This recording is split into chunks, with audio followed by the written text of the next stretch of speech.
¿Qué harías si durante una simple terapia para controlar la ansiedad comenzaras a hablar en jeroglíficos de un idioma que nunca aprendiste? ¿Y si pudieras describir con precisión milimétrica templos egipcios que aún no han sido descubiertos por los arqueólogos modernos? En la tranquila ciudad de Oaxaca, donde el aroma del chocolate se mezcla con el copal de las ceremonias zapotecas, vivía María del Carmen Hernández, una maestra de primaria de 34 años que jamás imaginó que su vida se convertiría en uno de los casos de memoria ancestral más documentados de México. María era una mujer común y corriente, nacida y criada en San Bartolo, Coyotepec, un pequeño pueblo conocido por su alfarería negra. Había dedicado su vida a enseñar a los niños zapotecos de su comunidad. Su rutina era simple: levantarse al amanecer, preparar café de olla en su cocina de azulejos Talavera, caminar 15 minutos hasta la escuela primaria donde trabajaba y regresar por las tardes a cuidar a su madre anciana. Pero desde hacía meses, algo perturbaba la tranquilidad de María. Pesadillas extrañas la despertaban en las madrugadas, empapada en sudor frío. No eran pesadillas comunes sobre miedos cotidianos. Eran visiones vívidas de lugares que nunca había visitado, de personas vestidas con túnicas blancas, de ceremonias bajo un sol abrasador que no era el sol de Oaxaca. Doctora, sueño con un río muy grande, le había contado a la médica del centro de salud comunitario. Hay barcos con velas triangulares y gente que habla un idioma que no entiendo, pero que en el sueño comprendo perfectamente. La doctora, preocupada por los síntomas de ansiedad que María manifestaba, la había referido al doctor Alejandro Mendoza, un psicólogo especializado en terapias de relajación que tenía su consulta en la capital oaxaqueña. Era un martes de septiembre del 2019 cuando María tomó el autobús que la llevaría del pueblo a la ciudad. El vehículo serpenteaba por las montañas de la Sierra Madre, pasando junto a campos de maíz y agave, mientras ella observaba el paisaje familiar que había conocido toda su vida. Nunca se imaginó que ese viaje la llevaría a descubrir memorias de una vida que había vivido hace más de 3000 años. El consultorio del doctor Mendoza quedaba en una casona colonial del centro histórico, con paredes de adobe grueso, techos de vigas de madera y un patio interior lleno de bugambilias moradas que perfumaban el aire con su fragancia dulce. María se sintió inmediatamente tranquila en ese ambiente que le recordaba la casa de su abuela. «Solo quiero dormir tranquila», le dijo al terapeuta durante la primera consulta, secándose las lágrimas con un pañuelo bordado a mano. «Las pesadillas no me dejan descansar. Mi madre dice que es porque trabajo demasiado, pero yo sé que es algo más». El doctor Mendoza era un hombre de unos 50 años, con barba gris y una mirada comprensiva. Había estudiado psicología en la Ciudad de México, pero había regresado a Oaxaca para trabajar con las comunidades indígenas, entendiendo que muchas veces los problemas emocionales tenían raíces culturales profundas. «Vamos a intentar técnicas de relajación profunda», le explicó mientras preparaba el ambiente del consultorio. «A veces, cuando la mente se relaja completamente, podemos acceder a las verdaderas causas de la ansiedad». Durante las primeras 2 sesiones, María logró relajarse pero sin resultados extraordinarios.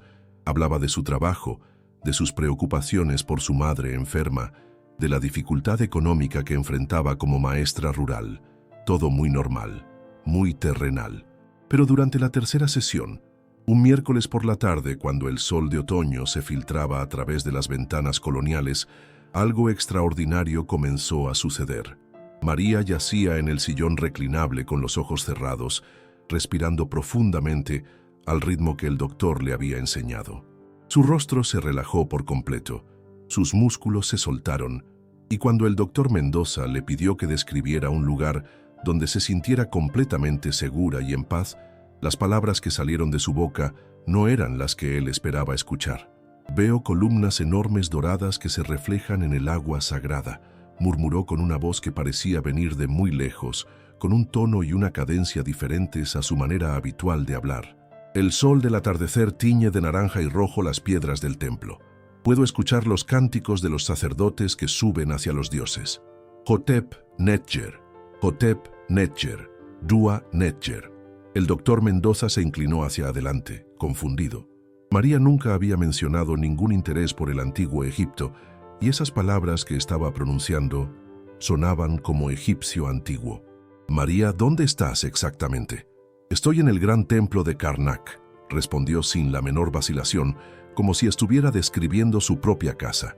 Sirvo en el templo de Amón-Ra durante el reinado del faraón Amenhotep III. Mi nombre es Neferet, hija de Jaemwaset, y hoy será mi último día de vida. El doctor sintió un escalofrío recorrer su espalda. En sus 20 años de práctica, jamás había escuchado algo así. María, una mujer sencilla que había vivido toda su vida en un pueblo zapoteco, estaba describiendo con lujo de detalles un mundo que había existido hace más de 3000 años, en un continente que quedaba al otro lado del océano. Y esto era solo el comienzo de un misterio que cambiaría para siempre la vida de todos los involucrados. El doctor Alejandro Mendoza no pudo dormir esa noche. Las palabras de María resonaban en su mente como ecos de un pasado imposible. Había grabado la sesión como acostumbraba hacer con todos sus pacientes, pero cuando llegó a su casa en las afueras de Oaxaca, escuchó la grabación una y otra vez, tratando de encontrar una explicación lógica. La voz de María, en estado de relajación profunda, sonaba completamente diferente. No solo por el tono, sino por la forma de pronunciar las palabras, como si estuviera hablando desde otro lugar, desde otro tiempo, y esas frases en lo que parecía ser egipcio antiguo. El doctor no tenía manera de verificar si eran reales o inventadas. A la mañana siguiente, llamó a su colega, el doctor Raúl Vázquez, especialista en estudios mesoamericanos de la Universidad Autónoma Benito Juárez de Oaxaca. Raúl, necesito un favor extraño. ¿Conoces a alguien que sepa sobre lenguas del antiguo Egipto? ¿Egipto? Alejandro, mi especialidad son las culturas zapoteca y mixteca, pero creo que la doctora Elena Morales en la UNAM tiene contactos con egiptólogos. ¿Por qué preguntas? El doctor Mendoza no sabía cómo explicar sin sonar completamente loco. Tengo una paciente que está diciendo cosas muy extrañas durante las sesiones de relajación. Mientras tanto, María había regresado a su rutina diaria en San Bartolo, Coyotepec, pero algo había cambiado en ella después de esa sesión. Se sentía más tranquila, como si hubiera liberado una carga que llevaba cargando sin saberlo. Sin embargo, comenzaron a suceder cosas pequeñas pero inquietantes. Esa misma tarde, mientras preparaba la cena para su madre, se encontró tarareando una melodía que nunca había escuchado antes. Era una canción melancólica, con un ritmo que no correspondía a ninguna música tradicional oaxaqueña. ¿Qué cantas, mija?, le preguntó su madre, doña Esperanza, una mujer de 78 años que conocía todas las canciones tradicionales de la región. No sé, mamá, se me vino a la mente sin más. Doña Esperanza frunció el ceño. Nunca había escuchado esa melodía. Suena antigua. Al día siguiente, jueves, María estaba dando clases a sus alumnos de 4º grado cuando sucedió algo que la dejó helada. Estaba enseñándoles sobre las culturas antiguas de México cuando uno de sus estudiantes, Pedrito Morales, de 9 años, levantó la mano. Maestra María, ¿por qué los antiguos no construían pirámides como las de Egipto? Sin pensarlo, María comenzó a responder con un conocimiento que no sabía que tenía. Bueno, Pedrito, las pirámides egipcias tenían una función diferente. Se construían con bloques de piedra caliza cortados con herramientas de cobre, transportados por el Nilo durante la época de inundación. Los trabajadores no eran esclavos, como muchos creen, sino artesanos especializados que vivían en comunidades cerca de las obras. Se detuvo en seco. ¿De dónde habían salido esas palabras? Nunca había estudiado arquitectura egipcia. Los niños la miraban con admiración, pero María sentía un frío extraño recorriéndole la espalda.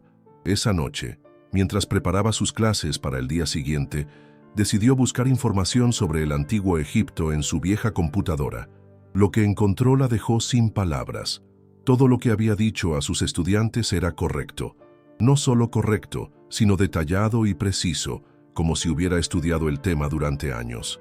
Más inquietante aún, cuando vio fotografías de los templos de Karnak en internet, sintió una sensación extraña de familiaridad. No era como ver algo nuevo e interesante, sino como ver fotografías de un lugar donde había estado antes. El viernes por la mañana, María decidió llamar al doctor Mendoza. Doctor, ¿podría verme antes de mi próxima cita? Han pasado cosas raras desde nuestra última sesión. ¿Qué tipo de cosas, María? Sé cosas que no debería saber sobre Egipto, sobre construcción de pirámides. Y tengo sueños todas las noches, pero ya no son pesadillas, son recuerdos. El doctor Mendoza sintió que su corazón se aceleraba. Ven mañana por la mañana. Vamos a explorar esto con más profundidad. Esa noche, María tuvo el sueño más vívido hasta el momento. Se vio a sí misma vestida con una túnica de lino blanco, caminando por los pasillos de un templo enorme. Las columnas estaban decoradas con jeroglíficos pintados en colores brillantes, azul, dorado, rojo.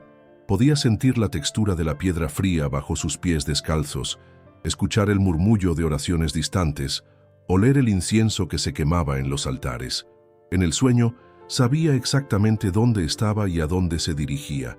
Era Neferet, una joven servidora del templo, y llevaba en sus manos una ofrenda de flores de loto para la estatua dorada de Amón-Ra. Pero había algo malo en el aire, una tensión que no lograba identificar. Despertó con las primeras luces del amanecer, pero esta vez no con ansiedad, sino con una tristeza profunda que no lograba explicar. Era como si hubiera perdido algo muy importante, algo que había amado profundamente. Mientras se preparaba para el viaje a Oaxaca, María tomó una decisión. En una hoja de papel, comenzó a dibujar lo que recordaba del templo de su sueño. Sus manos se movían como si tuvieran memoria propia, trazando columnas, escalinatas, salas interiores con una precisión arquitectónica que la sorprendió. Cuando terminó el dibujo, lo observó con asombro. No era el garabato de alguien que había visto una película sobre Egipto. Era un plano detallado, con proporciones exactas y elementos arquitectónicos específicos. En el autobús hacia la ciudad, mirando por la ventana los paisajes familiares de Oaxaca, María se preguntaba si estaba perdiendo la razón o si estaba a punto de descubrir algo que cambiaría su comprensión de la vida misma.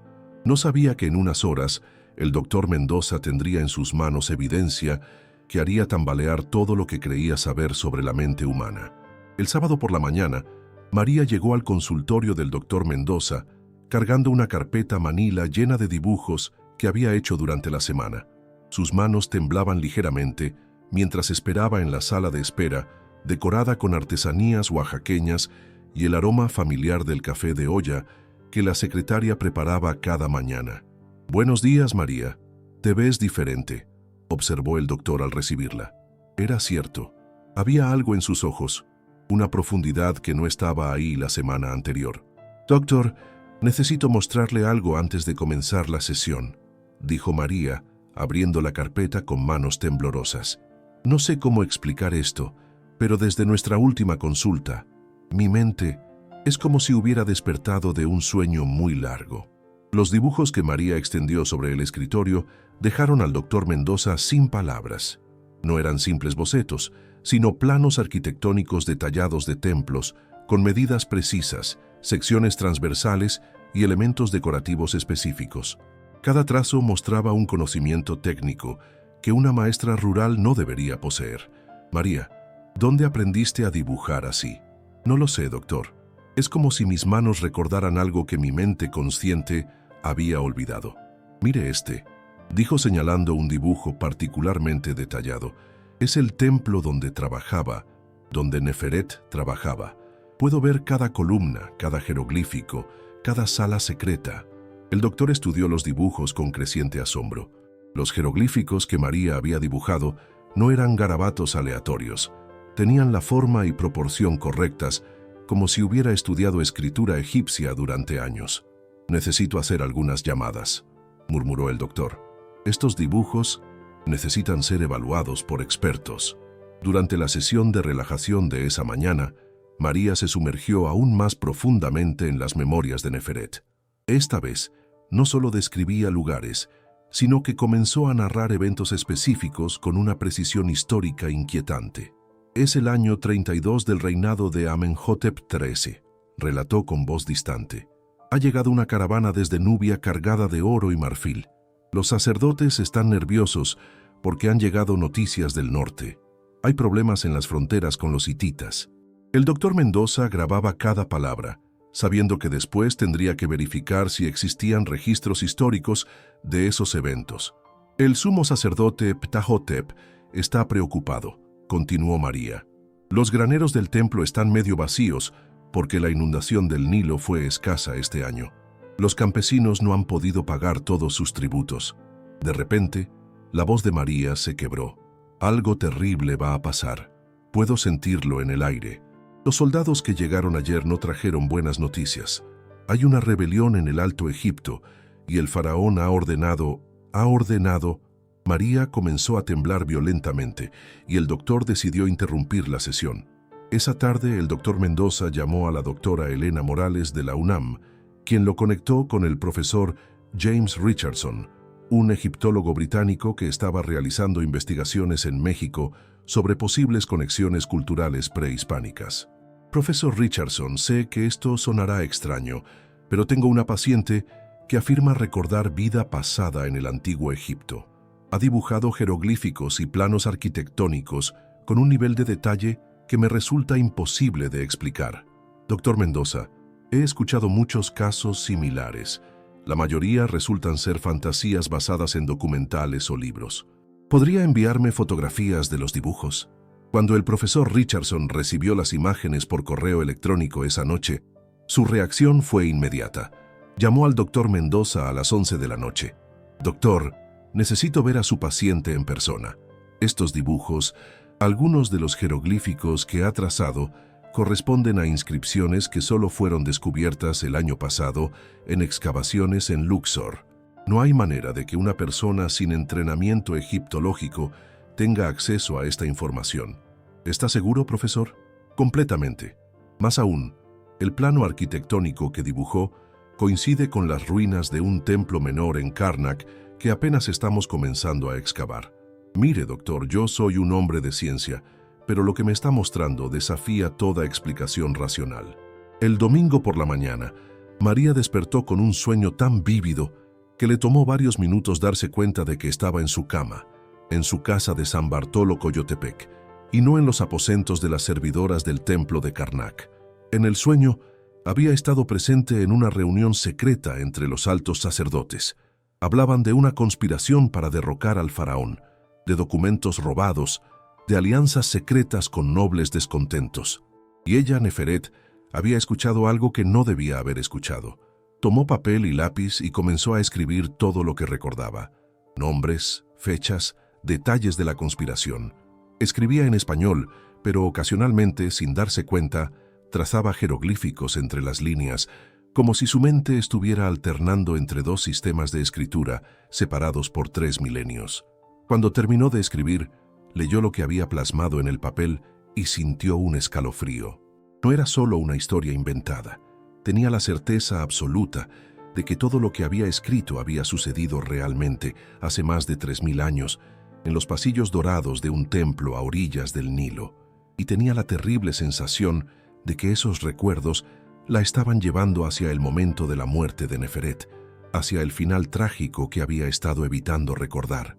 El lunes por la mañana recibió una llamada del doctor Mendoza. Su voz sonaba emocionada y al mismo tiempo preocupada. María, necesito que vengas a la ciudad hoy mismo. Hay alguien que quiere conocerte, un profesor de Inglaterra que estudia el antiguo Egipto. Dice que tus dibujos contienen información que solo unos pocos especialistas en el mundo conocen. María miró por la ventana de su cocina hacia las montañas de Oaxaca, donde el sol matutino creaba sombras doradas sobre los campos de maíz. Sabía que su vida estaba a punto de cambiar para siempre, pero también sabía que no podía seguir huyendo de la verdad que emergía desde las profundidades de su memoria. Era tiempo de descubrir qué había pasado realmente con Neferet en ese templo dorado hace 3000 años. El profesor James Richardson había volado desde Londres específicamente para conocer a María del Carmen. Su llegada a Oaxaca el martes por la mañana causó revuelo en los círculos académicos locales. Era un hombre alto, de cabello plateado y ojos azules penetrantes, que había dedicado 30 años de su vida a estudiar la 18ª dinastía egipcia.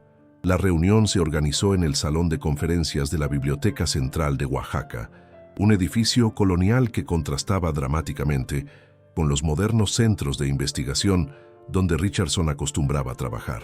Además del profesor británico y el doctor Mendoza, estaban presentes la doctora Elena Morales de la UNAM y el doctor Raúl Vázquez de la universidad local. María llegó vestida con su mejor huipil bordado, sintiéndose completamente fuera de lugar entre tantos académicos. Llevaba consigo una nueva carpeta de dibujos que había hecho durante los últimos días, incluyendo los jeroglíficos que había trazado inconscientemente el domingo. «Señora Hernández», comenzó el profesor Richardson en un español cuidadoso pero correcto, «he venido desde muy lejos porque sus dibujos contienen información que, francamente, me resulta imposible de explicar por medios convencionales». Extendió sobre la mesa varias fotografías de excavaciones recientes en Luxor y Karnak. Estas son tumbas y templos que hemos descubierto en los últimos 2 años. Algunas inscripciones aún no han sido publicadas en ningún lugar del mundo. Sin embargo, usted ha dibujado jeroglíficos idénticos a los que encontramos en estas excavaciones. María observó las fotografías con una mezcla de fascinación y terror. Reconocía cada imagen, cada piedra, cada símbolo grabado. «Profesor», dijo con voz temblorosa, «¿puedo leer esos jeroglíficos?» Un silencio absoluto llenó la habitación. «¿Perdón? Puedo leerlos». «Este aquí dice, ofrenda para el Ka de Neferet, servidora fiel de Amon-Ra, que murió en el año 32 del reinado del Señor de las Dos Tierras». María señaló una inscripción en una de las fotografías. «Y este otro habla de una conspiración, de documentos robados del Tesoro Real». El profesor Richardson verificó rápidamente en sus notas. La traducción de María era exacta, palabra por palabra. «Señora Hernández, esa inscripción fue descubierta hace apenas 3 meses en una tumba sellada cerca de Karnak. No existe traducción publicada en ningún lugar. ¿Cómo puede saberlo?» María cerró los ojos, sintiendo una presión familiar en la cabeza, como si 2 mundos estuvieran tratando de ocupar el mismo espacio en su mente. «Porque yo estuve ahí cuando la escribieron, porque yo era Neferet». Durante las siguientes 3 horas, María fue sometida a la evaluación más exhaustiva de su vida. El profesor Richardson le mostró fotografías de artefactos, papiros, relieves en paredes de templos. En cada caso, María no solo podía leer los jeroglíficos, sino que proporcionaba contexto histórico que solo alguien que hubiera vivido en esa época podría conocer. «Esta es una receta médica para tratar infecciones en los ojos», dijo observando un papiro. El médico del templo Amenemheb la usaba frecuentemente porque el polvo del desierto causaba problemas a muchos trabajadores. Este relieve muestra una ceremonia de purificación que se realizaba cada luna nueva. Recuerdo el olor del incienso de mirra mezclado con kifi. Era tan intenso que a veces nos mareábamos. «Y esta vasija de cerámica», continuó María tomando la fotografía de un objeto recientemente excavado, «la hice yo misma». «Bueno, Neferet la hizo». Era parte de nuestras obligaciones, aprender alfarería para crear recipientes sagrados. Cada detalle que María proporcionaba fue verificado inmediatamente por el profesor Richardson. Todo coincidía perfectamente con la evidencia arqueológica más reciente. Pero fue cuando María comenzó a hablar sobre personajes históricos específicos que el asombro del equipo se convirtió en incredulidad total. El sumo sacerdote Ptahhotep tenía una cicatriz en la mano izquierda, narró María entrando en el estado de memoria profunda que ahora alcanzaba con facilidad. Se la hizo de niño al caerse de un caballo. Era un hombre bueno, pero muy preocupado por mantener el equilibrio político del templo. El profesor Richardson palideció. «Señora Hernández, acabamos de encontrar la momia del sumo sacerdote Ptahhotep el mes pasado. Efectivamente tiene una fractura antigua en la mano izquierda que coincide con una herida de la infancia. El capitán de la Guardia Real, Khaem Waset, visitaba el templo cada 15 días para supervisar la seguridad. Era el padre de Neferet. Tenía ojos verdes, muy poco común en Egipto, herencia de una abuela libia». El profesor consultó sus notas rápidamente. «Tenemos registros de un oficial llamado Khaem Waset, que efectivamente tenía ascendencia libia. Pero esa información está en papiros que solo fueron traducidos el año pasado por un equipo del British Museum». La sesión se extendió hasta el atardecer.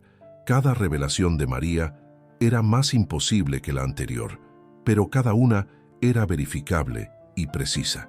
Era como si tuviera acceso a una biblioteca completa de conocimiento sobre el antiguo Egipto que existía únicamente en su mente. Finalmente, el profesor Richardson se reclinó en su silla, visiblemente conmovido. Señora Hernández, en mis 30 años de carrera he visto muchos casos de personas que afirman recordar vidas pasadas. Todos, sin excepción, han resultado ser fantasías basadas en información disponible al público. Pero usted conoce detalles que solo alguien que hubiera vivido en esa época podría saber. ¿Eso qué significa, profesor? Significa que estamos ante algo que desafía todo lo que creemos saber sobre la naturaleza de la memoria humana y la continuidad de la conciencia. Esa noche, en su hotel en el centro de Oaxaca, el profesor Richardson escribió en su diario personal: «Hoy he sido testigo de algo que cambiará mi comprensión de la historia y de la vida misma. Si María del Carmen Hernández realmente es la reencarnación de Neferet, entonces no solo estamos ante un caso extraordinario de memoria ancestral, sino ante la posibilidad de acceder a conocimiento histórico que creíamos perdido para siempre». Pero aún faltaba descubrir el misterio más importante.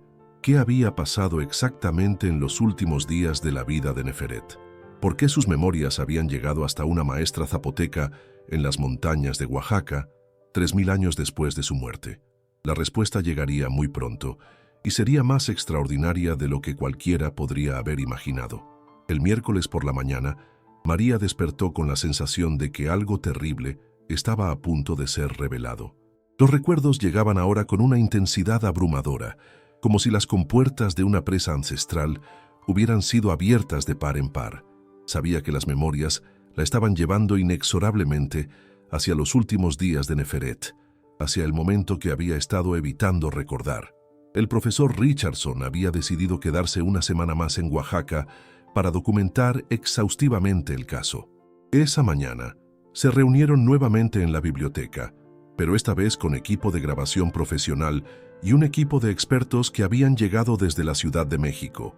Un neurólogo, un psiquiatra especializado en memoria y una arqueóloga especializada en religión egipcia. «María», comenzó el doctor Mendoza, ¿te sientes lista para explorar los recuerdos más profundos? ¿Los que han estado causándote las pesadillas? María asintió, aunque sus manos temblaban ligeramente. «Sé que tengo que hacerlo. Neferet ha estado esperando 3000 años para contar su historia».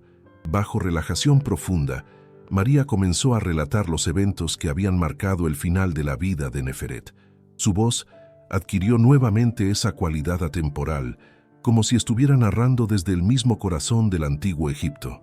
Es el mes de Tibi, el año 32 del reinado de Amenhotep III. Las aguas del Nilo están bajas y hay hambre en las tierras altas. Los campesinos llegan al templo pidiendo grano de los almacenes sagrados, pero los sacerdotes están divididos sobre si ayudarlos. La doctora Carmen Villalobos, la arqueóloga especialista, tomaba notas detalladas. Ya había verificado que Tibi corresponde a los meses de enero-febrero en el calendario moderno y que efectivamente hubo registros de hambruna durante ese período del reinado de Amenhotep III. El sumo sacerdote Ptah-hotep está preocupado por algo más que la hambruna, continuó María. Han llegado mensajeros secretos del norte. Hay rumores de que algunos nobles están descontentos con las políticas del faraón. Se habla de una posible rebelión. ¿Y qué papel jugaba Neferet en todo esto?, preguntó suavemente el profesor Richardson. Neferet era responsable del archivo sagrado del templo. Tenía acceso a documentos que detallaban las donaciones reales, los tributos de las provincias y los nombres de los nobles que habían jurado lealtad al faraón. La voz de María se volvió más tensa. Una noche, mientras organizaba los papiros en la sala de archivos, escuché voces en la cámara del consejo.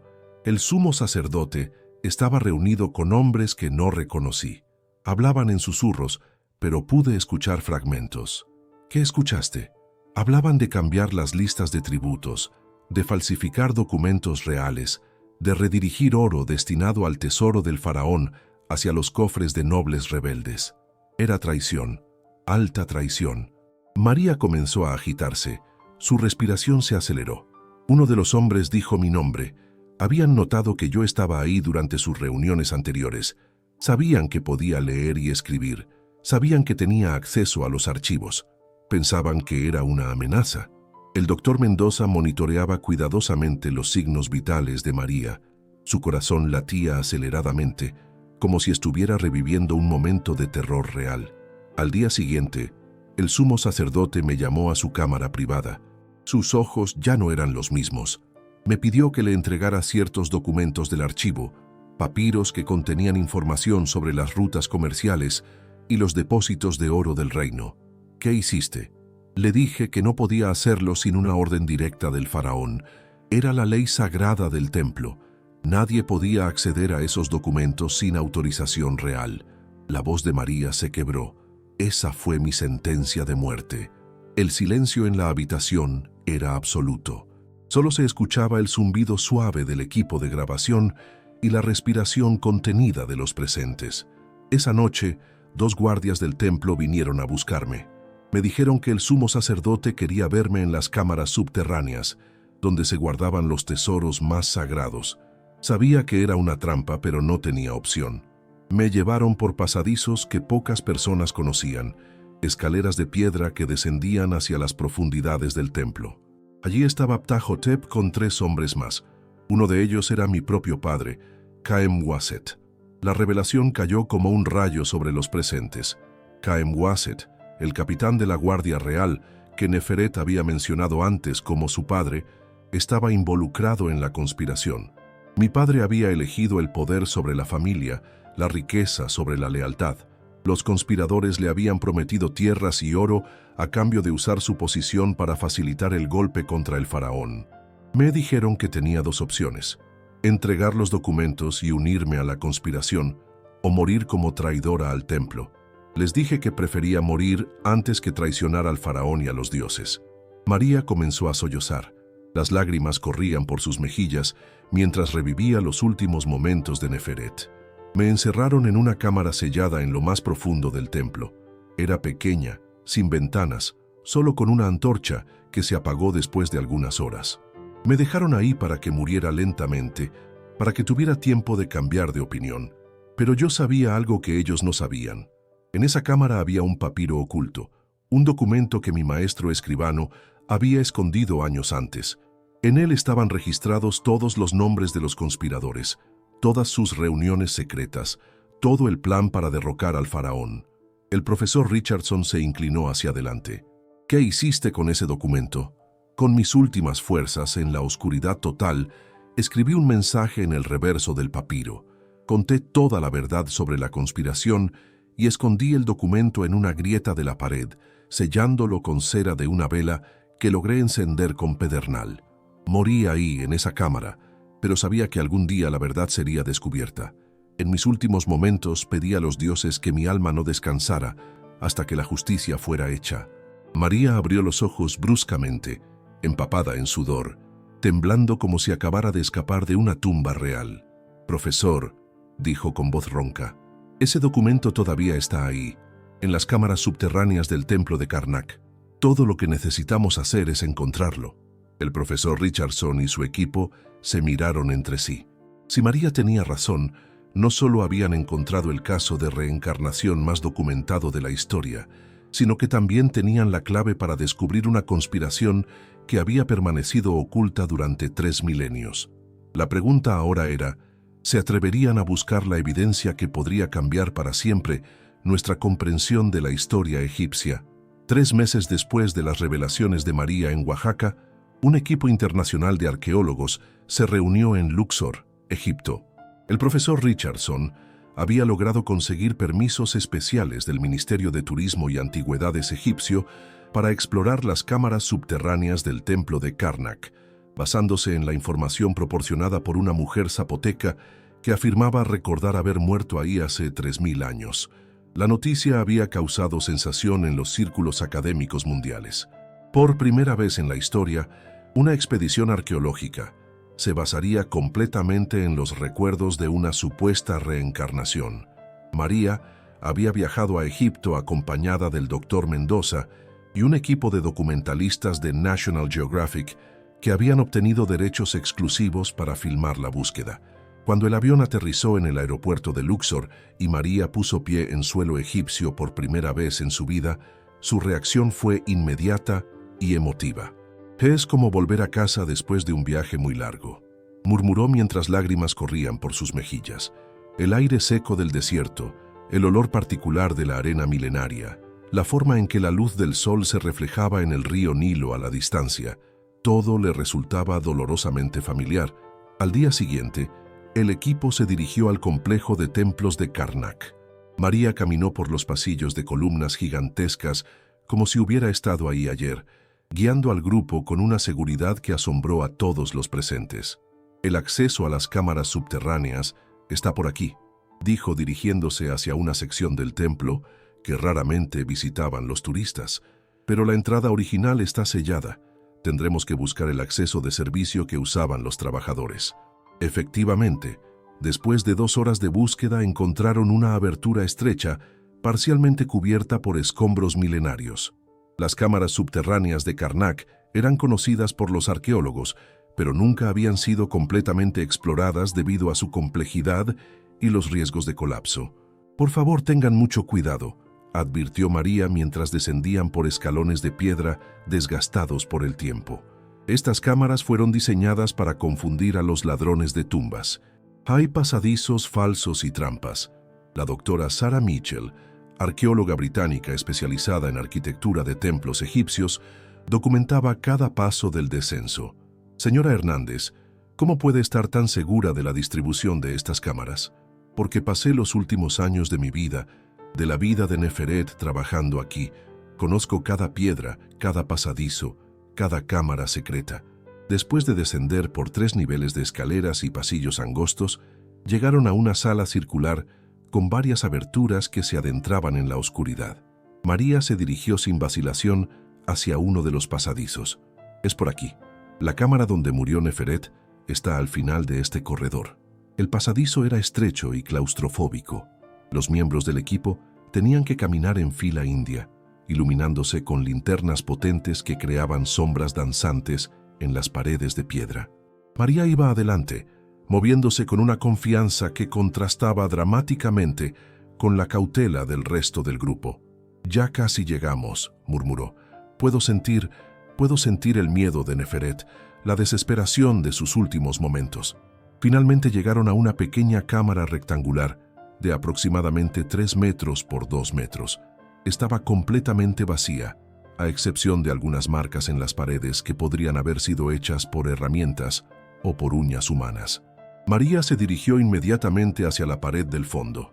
«Está aquí», dijo tocando una sección de la pared que parecía idéntica al resto. «El documento está escondido detrás de esta piedra». El profesor Richardson examinó cuidadosamente la pared. Después de varios minutos, encontró una grieta casi invisible entre 2 bloques de piedra. «Hay algo aquí. Parece que esta piedra se puede mover». Con herramientas especializadas, el equipo logró aflojar el bloque de piedra. Detrás había un hueco pequeño, y dentro del hueco, envuelto en lino y sellado con cera endurecida, había un papiro. El silencio fue absoluto cuando el profesor Richardson extrajo cuidadosamente el documento.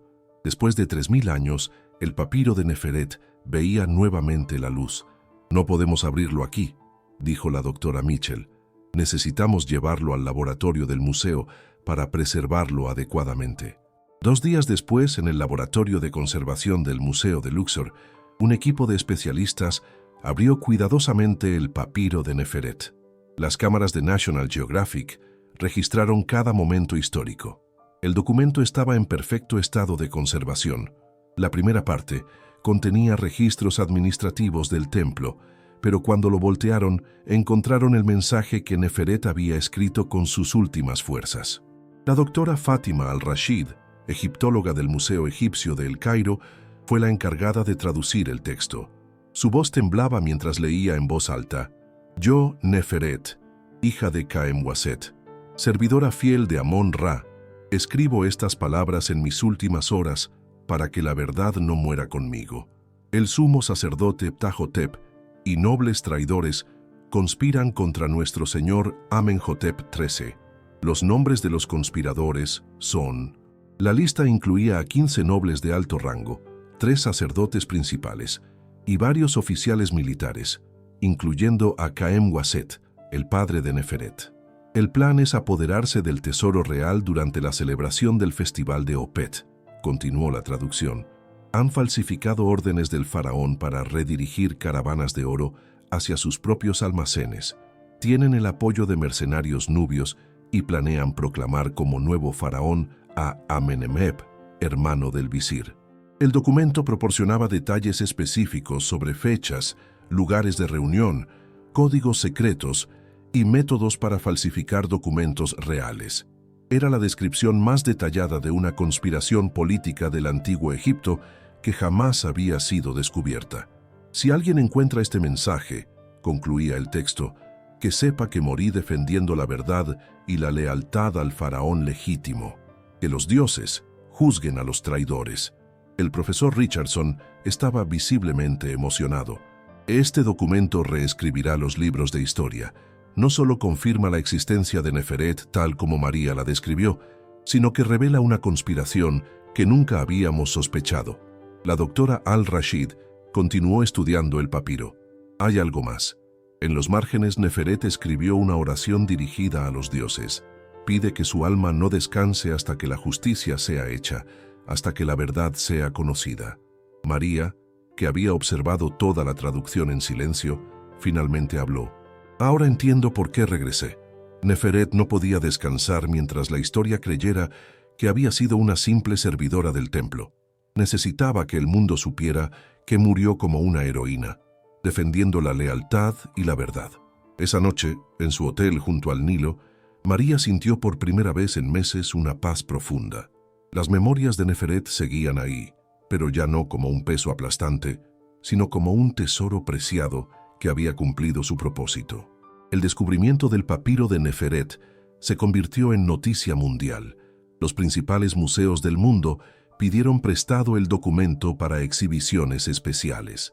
El caso de María del Carmen Hernández fue estudiado en universidades de todo el planeta como evidencia de que la conciencia humana podría ser mucho más compleja de lo que la ciencia había imaginado. Pero para María lo más importante era saber que Neferet finalmente había encontrado la justicia que había buscado durante 3 milenios. Su sacrificio no había sido en vano, y su historia viviría para siempre en la memoria de la humanidad. 2 años han pasado desde aquel descubrimiento que conmocionó al mundo arqueológico. María del Carmen Hernández regresó a su tranquila vida en San Bartolo, Coyotepec, pero ya nada era igual que antes. Su pequeña casa de adobe ahora recibía visitantes de todos los continentes, investigadores, periodistas, personas que buscaban respuestas sobre la naturaleza de la conciencia humana y la posibilidad de vidas pasadas.